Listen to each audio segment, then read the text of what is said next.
El Ballet Folclórico de México de Amalia Hernández, ¿por qué es un patrimonio? Es un patrimonio porque es la representación más vivaz y directa hacia lo que es la identidad mexicana hoy en día, que se empezó a desarrollar hasta 1950, cuando el país ya había pasado la revolución y procesos de independencia.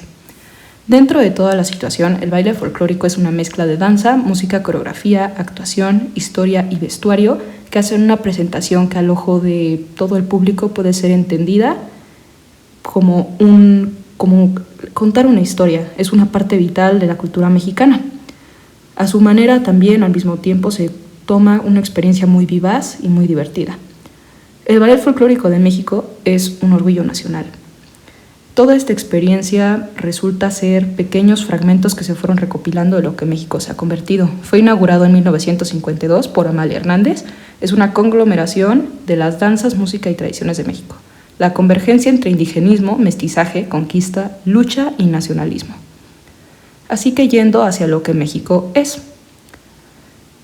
México es, dentro de todo, tres partes básicas: prehispánico, imperios y culturas de guerreras y guerreros, de respeto y avances modernos que superaban la Europa de la época; la colonia, el pueblo se ve forzado a adoptar la cotidianidad y cultura del país conquistador; y revolucionado. Dentro de la revolución está la parte de la revolución, cuando por fin se consigue una identidad mexicana como tal. Pero volvamos a la parte de ser conquistados.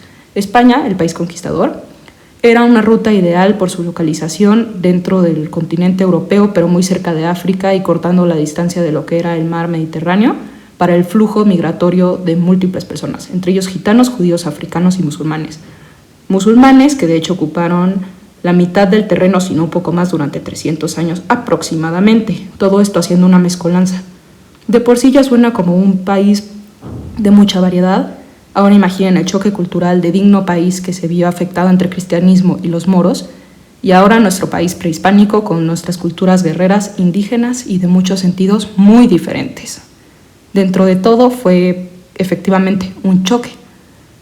Es mucho que meter en una pintura, un libro o un mural, ya que todo tiene que tener una narrativa, y la historia de México como tal y su contexto es muy elaborada como para meterlo de una sola forma. Pero el ballet folclórico reúne todo. A su manera no necesita tener un orden forzoso, aunque lo llames cronológicamente, pero no necesita nada más enfocarse a algo. Dentro de sus coreografías, la danza del venado, la gran Tenochtitlán y la danza de los quetzales muestra la gloria prehispánica de lo que era México antes de la llegada de los españoles. Guerrero y la charreada es la cotidianidad durante la colonización e independencia y años después de eso. La revolución, la delita y la cucaracha es de integración sólida y por primera vez exhibida de la identidad como nación autónoma y la mexicanidad.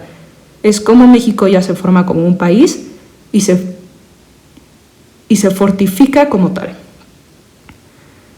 Para terminar, la capacidad de contar una historia sin necesidad de lenguaje verbal, siendo todo musical, corporal y visual, significa que cualquiera podría y que puede observar, entender, aprender, emocionarse sobre su identidad sin necesidad de una alta escolaridad o privilegio. En corto, era disponible para todos los mexicanos por igual. Muchas gracias, soy Marisol Cibaja